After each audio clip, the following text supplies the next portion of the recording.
A lo largo de la historia han existido diversas ideologías, algunas de ellas con bastante sentido común, otras en cambio careciendo del más mínimo sentido común.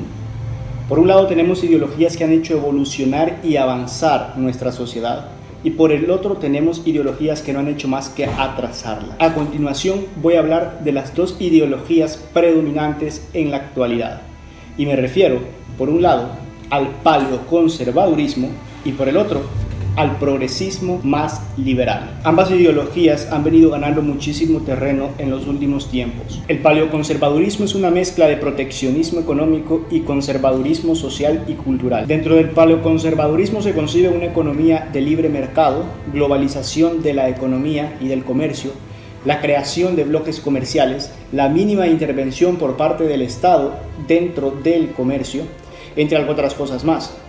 En esto, debo admitir que el progresismo, el más liberal, y el paleoconservadurismo no discrepan prácticamente en lo absoluto. Más allá de las reformas que el progresismo pretende dentro del comercio, ya no se concibe esa idea de abolición del capitalismo por parte del progresismo que se concebía en un principio. No obstante, donde está la discrepancia en la cual ambas ideologías toman caminos radicalmente distintos es en el espectro social y cultural. El paleoconservadurismo tiene un rígido esquema en cuanto a lo cultural y a lo social. Dentro del paleoconservadurismo no se concibe la idea del aborto, asimismo como el matrimonio entre las personas del mismo sexo y algún otro tipo de derechos individuales. No obstante, también el paleoconservadurismo no concibe un modelo de familia que no sea el modelo de familia común, padre, madre e hijos. La idea predominante en el paleoconservadurismo es que todo es cuestión de fe. Se basan en un método empírico y van acorde a la experiencia. Llegado a esto, debo admitir que uno de los pilares fuertes del paleoconservadurismo es que es pragmático. Es mucho más pragmático que otras ideologías.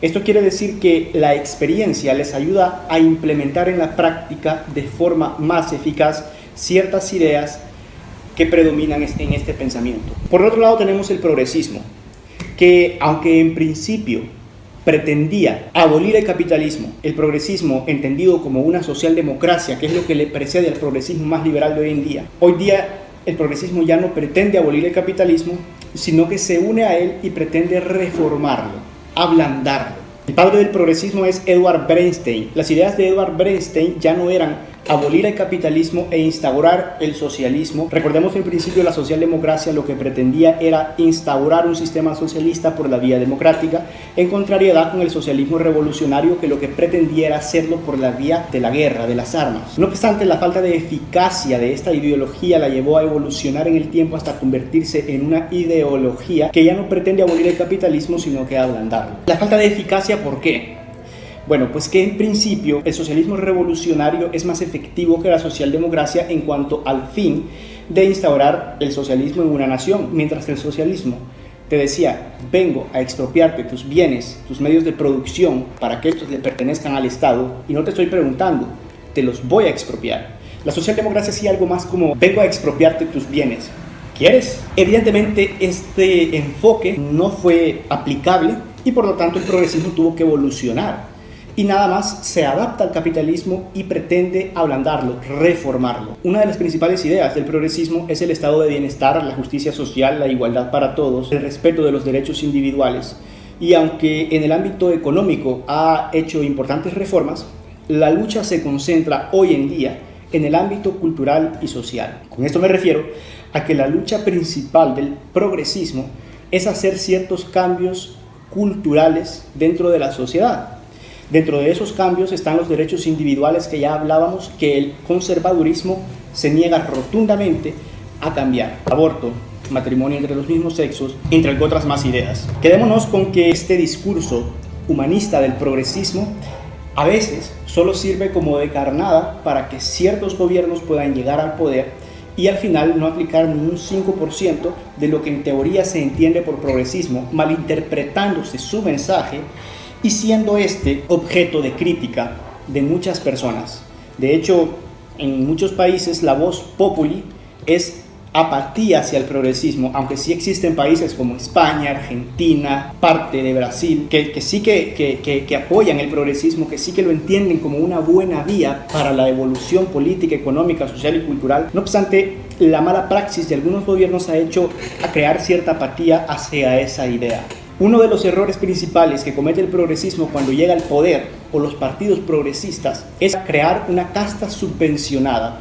Esta se constituye por lo que dentro del lenguaje progresista se conoce como las minorías históricamente excluidas. El problema que yo le veo a esto es que lejos de incluir dentro de una sociedad para que estas personas históricamente excluidas tengan iguales derechos e iguales oportunidades dentro de la sociedad, lo que sucede es de que estas personas tienen muchos mayores beneficios y ventajas respecto a las demás personas. Ojo, que no digo que el paleoconservadurismo sea lo mejor que se ha inventado hasta la fecha.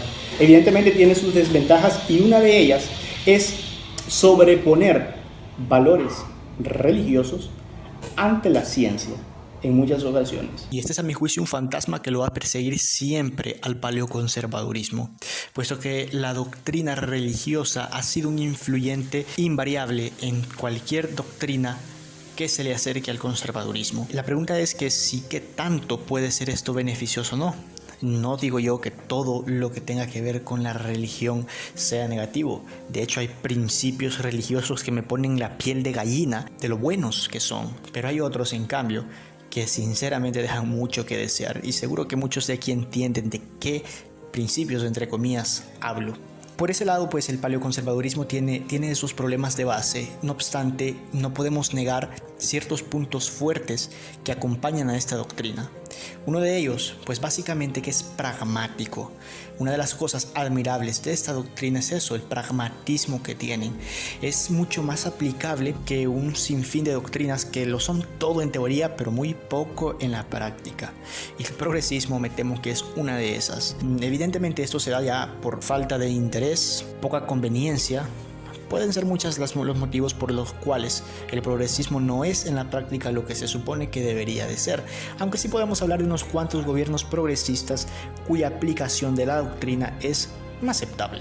Ahora bien, un punto fuerte que a nivel personal le veo al progresismo es que esta es una doctrina que nace de la razón, de ser racional, cosa que en muchos casos pues le falta al conservadurismo, puesto que este se rige por el pragmatismo, la experiencia, lo empírico, que tampoco está mal, pero yo creo sí firmemente que al final no es tanto que si eres un progresista liberal o un paleoconservador radical y que si eres de uno no puedes ser de otro. Quizás es más cuestión de poner el tema sobre la mesa y discutir en base a los puntos fuertes de ambas ideologías, que son las que pues han sobrevivido y están con fuerza hoy en día. Por un lado, el pragmatismo, la experiencia y el empirismo del conservadurismo, y por el otro, la razón, el razonamiento del progresismo liberal. Puede que en algún tema nos decantemos más por un lado, puede que en otro nos decantemos más por otro, pero al final no se trata de seguir banderas, sino de seguir la conveniencia para el bienestar común. Al final creo que no es cuestión de uno o del otro, sino cuestión de guiarse por lo que es correcto, por lo que es conveniente. De momento ha sido todo en cuanto a estas dos ideologías, y recuerda que puedes suscribirte si te ha gustado el video para poder también estar pendiente de próximos videos que seguramente van a educarte mucho en el mundo de la política, la historia, la ciencia, la cultura, entre otras cosas. Bye.